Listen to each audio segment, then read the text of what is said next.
조금 전 이탈리아와의 준결승을 마쳤는데요. 아쉽게 1대2 한 골 차로 지면서 U20 월드컵 2회 연속 결승 진출에는 실패했습니다.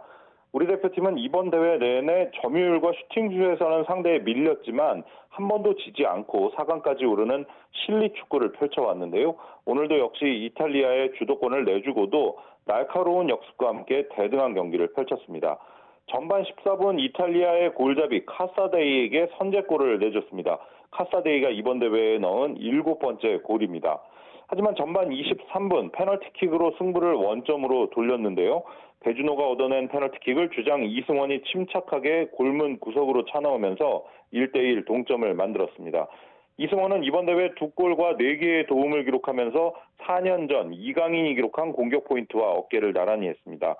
이후 선수들의 체력이 떨어지면서 어려운 경기를 펼쳤는데요. 결국 후반 41분 위험 지역에서 프리킥을 내줬고 이탈리아의 파푼디가 절묘한 왼발 슛으로 골문을 가르면서 결승골을 내주고 말았습니다.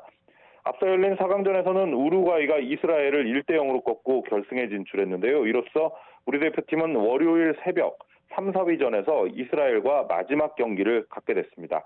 지금까지 YTN 허재원입니다.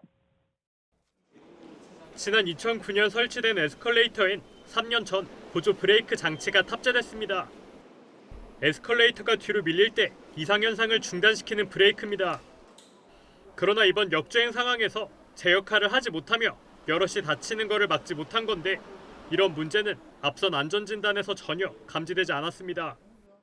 지난해 9월 한국승강기안전공단은 해당 에스컬레이터를 대상으로 정기 검사를 실시해 합격 판정을 내렸습니다. 에스컬레이터 보수업체 역시 지난달 10일 월간 점검에서 양호로 판단했습니다. 안전 점검이 제대로 이뤄지지 않은 것 아니냐는 의혹이 제기되는 이유입니다. 전문가들은 관리가 소홀했을 가능성도 배제할 수 없다고 지적합니다.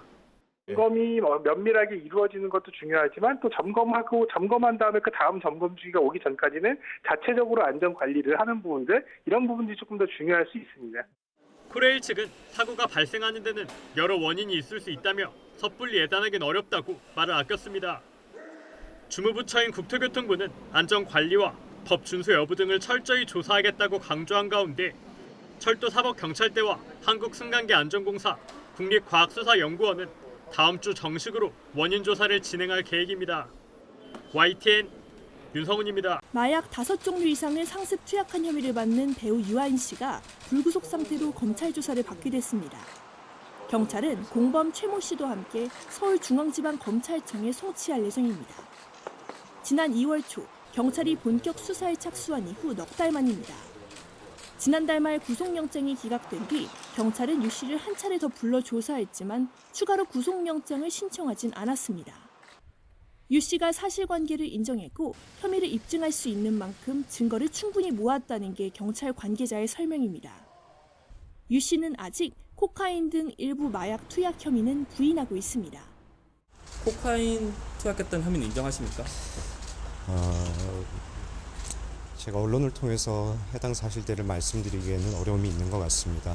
앞으로 남은 절차에 성실히 임하면서 제가 할 수 있는 소명들을 해나가도록 하겠습니다.